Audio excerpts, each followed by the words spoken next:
Donc je m'appelle Quentin Jardon. Je travaille donc sur le sujet Robert Caillot. Alors ça se décline sous la forme d'une série de 4 épisodes. Le premier vient de paraître là, dans le dernier numéro de 24 heures 1.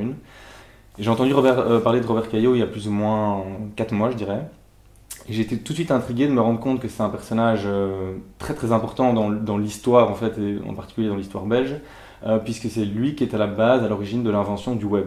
Donc une invention qui a quand même révolutionné le monde à tous les étages en 2 décennies à peine.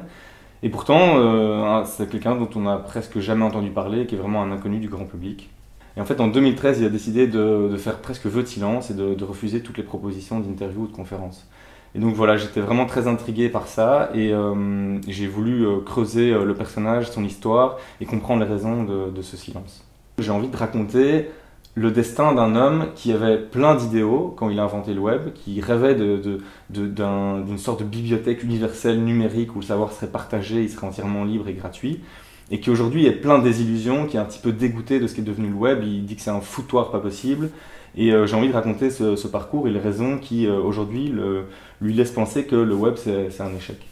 Et j'appelle aussi à l'aide de toutes les personnes qui ont entendu parler de Robert Caillot, qui l'ont peut-être côtoyé ou qui ont travaillé éventuellement au CERN durant ces années-là et des personnes sur lesquelles je ne serais pas encore tombé. Voilà, n'importe qui a une connaissance, une expertise en la matière et qui pourrait me renseigner sur le personnage un peu mystérieux, même très mystérieux de Robert Caillot.